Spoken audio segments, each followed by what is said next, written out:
Welcome back. You're listening to the Steve Malzberg Show. I'm David Nelson, filling in for Steve.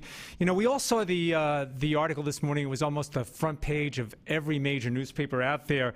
The NSA is seizing Verizon phone records. Look, I'm a Verizon customer. It certainly concerned me at first. Maybe there's real, oversight that needs to be looked at here. Maybe it's somehow going to protect us from a terrorist. I'd like to know more about it. Joining us is Congressman Doug Collins. He's member of the Oversight and Government Reform Committee. Congressman, thanks so much for sharing your time today. I'm never glad to be here with you. Congressman, I read the piece this morning, and at first I was concerned. It's just another intrusion of government. If I could allude, if this was 50 years ago, maybe it would be like, an FBI agent in front of every house looking at people coming in and out of your house. What are your thoughts on this issue? Well, it's very concerning. And I also sit on the Judiciary Committee, which has oversight over Department of Justice, has oversight of a lot of these issues. It's concerning. I'm like you. When I first read it, it concerned me at what level are we getting to right now. And I think the interesting thing that comes up, and Chairman Rogers of the Select Committee on Intelligence, and I know from the Senate side as well, they both said that, these were known, they were legal under the current setup that we have. I think the concern that I have is, are we into to the spirit of violating the intent of the Patriot Act and the laws that were passed? Are we pushing the envelope? And I think there just needs to be proper oversight, I think. And in light of everything that's been on in the last few weeks, when you deal with the AP issue, with the Fox News report issue, when you deal with Benghazi, when you deal with the IRS probing, it's just another layer in mistrust, I think, out there. Congressman, but let me take the other side just for a second, play devil's advocate. If it could stop even one terrorist from entering this country or perhaps performing a heinous act, isn't it worth protecting ourselves? Well, I think what we're doing, and this is what you said earlier, and I don't think we disagree here. I think the issue is it's legal right now. I think the question comes is making sure that there is proper oversight in place to realize, as they have said, they're not listening to every voicemail, calls that are made. These are numbers, and they're trying to track. And I think there is a proper role that we do need to be vigilant in a society in which warfare is asymmetrical. It's no longer one side lining up against another side, drawing the line in the sand and saying, let's fight each other. It's enemies within and enemies without. And I think that is what the law is supposed to do. I think what we just need to do is to assure the American people that what is happening is protecting personal privacy and civil liberties, at the same time doing what needs to be done to keep us safe. One of the things that struck me, I've seen several congressmen and senators speak out on this, and even former Speaker Newt Gingrich commented on it. I'm going to steal from Newt if I could. He pointed out, he said, that this is probably not a bad thing overall. Other administrations, I believe this started in the Bush administration. You could correct me on that if I'm wrong. But one of the things that struck me that Newt said was that the big problem a lot of Americans are going to have with this is they look to Washington right now with some of the issues, some of the scandals that are taking place. And I guess my question is, can we really trust them to not abuse this obviously very massive power?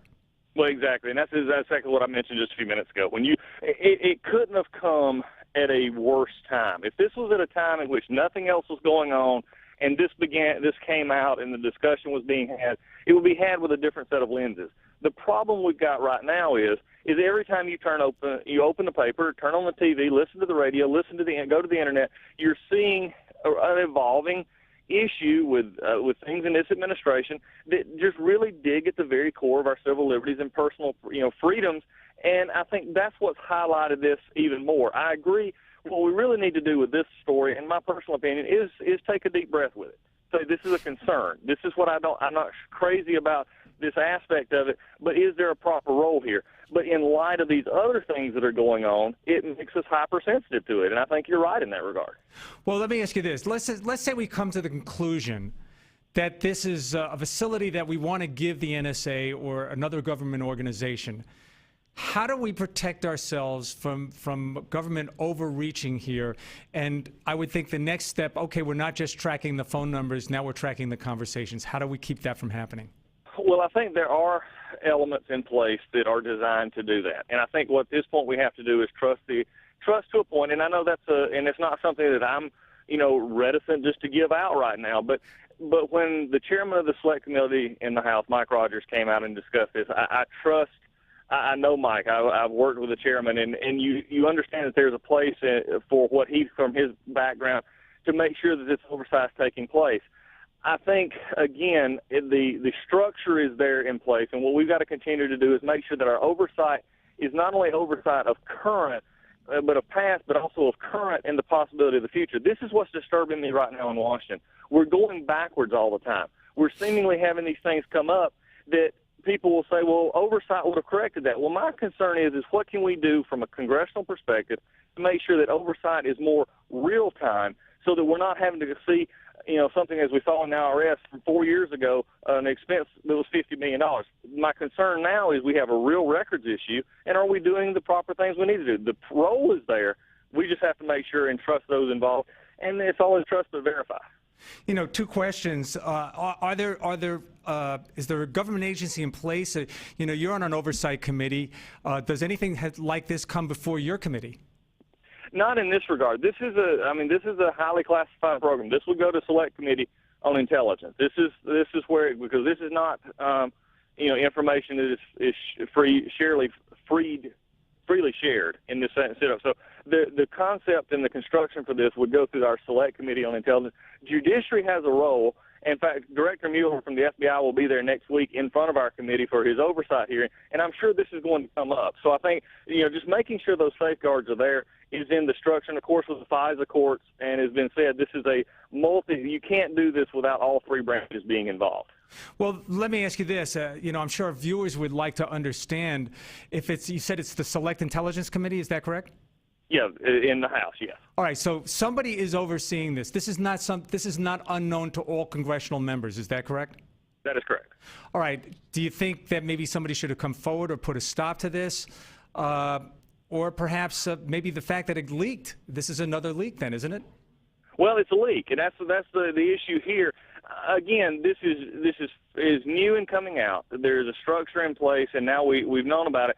And when you see the statements from the committee and you see the statements that have been made, this was part of the way the system was operating, and nothing was going over the bounds.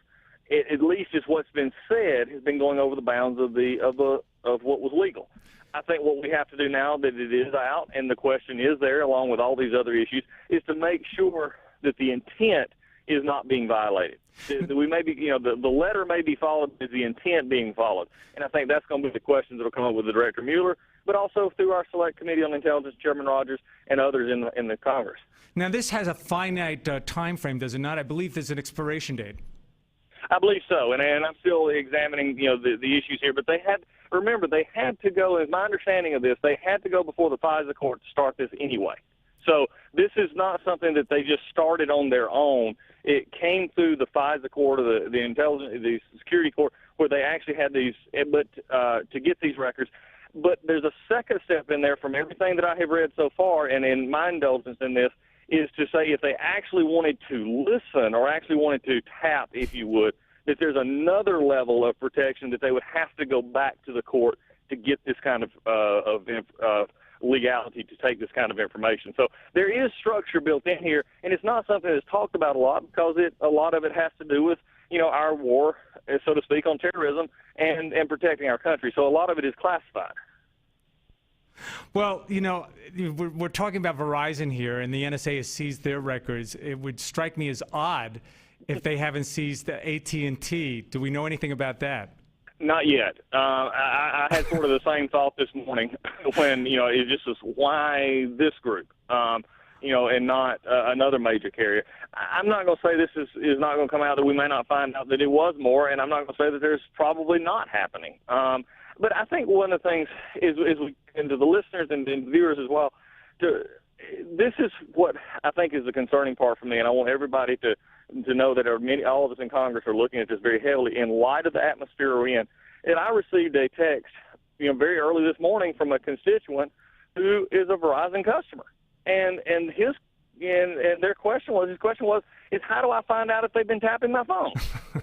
And so it brings it, and I feel greatly for this individual. I understand his concern, because when you look out there around the non-classified world, and you start seeing the IRS and all these others with the AP scandals and with what was going on there, it really does make you wonder where the line is, and I think that's why we've got to be vigilant in Congress, not to jump to conclusions, but to be honest and say that we live in a free society and they are safeguards on liberty. But we also have to be vigilant as well. Well, I guess what we're going to find out is the government is going to tell us that AT&T customers are more loyal to the country than Verizon customers. Maybe that's the answer here. Congressman, thank you so much for sharing your time.